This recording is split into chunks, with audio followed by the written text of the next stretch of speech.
হেই, আসসালামু আলাইকুম। আমি মৌসুমি মম অ্যান্ড কিডস লাইফস্টাইল থেকে চলে আসলাম নতুন আরেকটি ব্লগ নিয়ে। সকালে মেয়েকে নিয়ে মক্তবে দিয়ে আসলাম। মক্তবে যাওয়ার পরে এই যে আমার মেয়ে বসে আছে, অনেক বাচ্চা কাচ্চা মাশাআল্লাহ, ছোট ছোট পাখিরা সব বসে আছে, হুজুর আসার অপেক্ষা করতেছে। সকালবেলা আমার মেয়ের মুড খুবই অফ থাকে, কারণ ও সবসময় একটু লেটে ঘুম থেকে উঠে, কিন্তু এই মক্তবে ভর্তি হওয়ার পর থেকে সকাল সকাল ঘুম থেকে উঠতে হয়, তো তার মুড অফ থাকে, সে মোটেও হাসে না। আদারওয়াইজ সে মাশাআল্লাহ খুব হাসি খুশি। এই যে বারবার আমি ওকে বলতেছিলাম হাসো, কিন্তু সে বেশ রাগান্বিত চোখেই আমার দিকে তাকিয়ে আছে। প্রত্যেকটা বাচ্চারই মুড অফ, কারণ এত সকালে কারো উঠতে ভালো লাগে না। বাচ্চারা দুষ্টুমি করতেছে, খেলতেছে, যেহেতু এখনো হুজুর আসে নাই, ওরা ওদের মতো দুষ্টুমি করতেছে। এই যে অলরেডি হুজুর চলে এসছে, চলে এসে পড়ানো শুরু করছে। সবচেয়ে মজার ব্যাপার হচ্ছে এই মক্তবে আমিও আমার ছোটোবেলায় পড়েছি, আর এখন আমার মেয়েও পড়তেছে। যাই হোক, আমি আমার মেয়েকে মক্তবে দিয়ে আবার বাসায় চলে আসি, কারণ ছেলেকে এসে নাস্তা করিয়ে স্কুলে নিয়ে যেতে হয়। এই জন্য আমি কিছুক্ষণ পিছনে বসে মেয়েকে অবজার্ভ করে আবার বাসায় চলে এসেছি। সকালবেলা ছাদে কাপড় শুকাতে বাসায় দিয়েছিলাম, এসে আবার হঠাৎ দৌড়ে করে ছাদে বৃষ্টি যেতে শুরু হলো। হয়েছে, এই জন্য কাপড় নিতে আসলাম। এসে দেখি বৃষ্টি থেমে গেছে, সাথে বাচ্চারা আসছে, ওরা খেলাধুলা করতেছে। জন্য ভাবলাম যে কিছুক্ষণ থাকি, ওদের ভালো লাগবে। এই যে বাচ্চারা, আমার দুই কন্যা এসেছে, ছেলে হচ্ছে স্কুলে।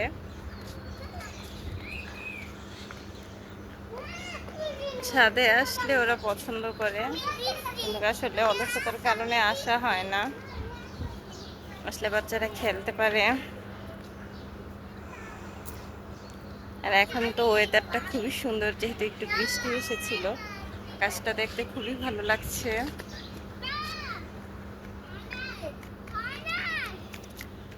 এই যে আমার বাচ্চা কাচ্চারা দৌড়াদৌড়ি করতেছে।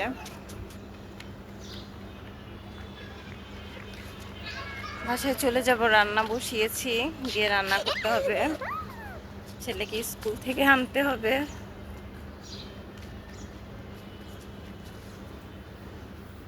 ভালোই লাগছে, যেহেতু রোদ নাই। আকাশটা দেখতে এত সুন্দর লাগছে, মনে হচ্ছে আবার বৃষ্টি আসবে, একদম আকাশ মেঘে ঢেকে আছে। ছাদে ভালোই লাগছে, নামতে ইচ্ছে করতেছে না।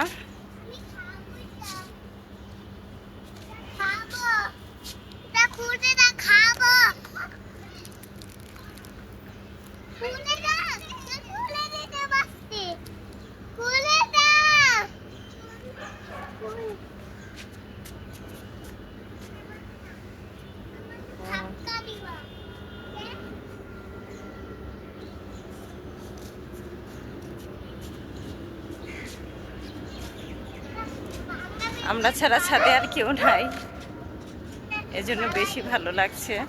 মানুষজন থাকলে আনইজি হয়।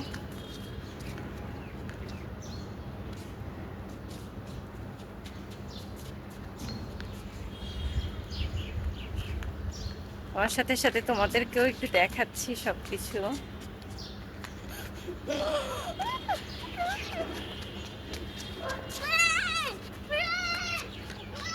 আকাশে প্লেন যাচ্ছে, আমার বাচ্চারা প্লেন প্লেন করে শাউট করতেছে।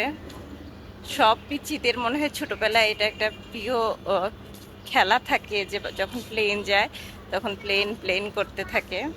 আমার মনে আছে আমিও যখন ছোট ছিলাম তখন আমিও সেম কাজ করতাম, এখন আমার বেবিরাও করতেছে।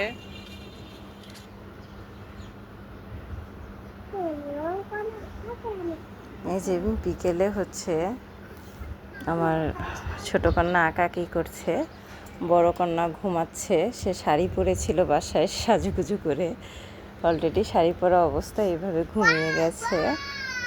আর ছোট মেয়ে না ঘুমিয়ে আঁকাআঁকি করছে। ওরা দুইজনই ড্রয়িং করতে পছন্দ করে, আসলে রং কালার পেন্সিল নিয়ে একটু আঁকাআঁকি করে। আর ছেলে মক্তবে গিয়েছে, বিকেলবেলা আসবে সন্ধ্যায়। এই যে আসার পর থেকে ছেলের প্রচণ্ড জ্বর, সে বিছানা থেকে উঠতে পারছে না, এত জ্বর আসছে। জ্বরের পিছনে আর একটা রিজন আছে, আমার ছেলে খুবই কষ্ট পেয়েছে, সে এইটা নিতে পারে নাই, যার কারণে ছোট্ট মানুষ মনে আঘাত পেয়েছে বেশি, এজন্য জ্বর চলে এসছে। আমার ছেলে কিন্তু কখনোই এইভাবে কাবু হয়ে পড়ে না, আজকে ও এতটা অসুস্থ দেখে খুব খারাপ লাগছে। যে এত অসুস্থ, ও উঠে বসার শক্তিটুকু ওর নাই। জ্বর মাপার জন্য থার্মোমিটার আনলাম।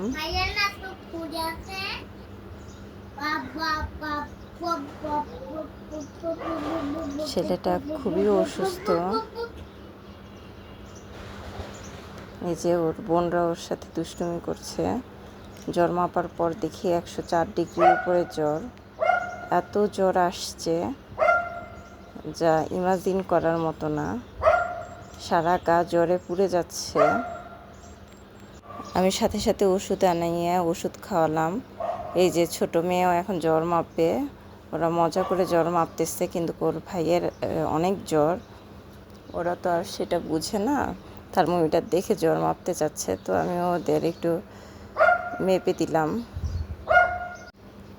ছেলেকে সাপোজিটারি দিয়েছি, এত জ্বর না হলে নামবে না। আর এর সাথে সারা গা মুছে দিয়েছি, মাথায় জলপট্টি দিয়েছি। এই যে ছেলের জ্বর আসার মেন কারণ হচ্ছে সে মক্তব থেকে আসার সময় দেখে তার সাইকেলটা নাই, পরে সিসি ফুটেজ চেক করে দেখি এক চোর এসে ওর সাইকেল নিয়ে গেছে।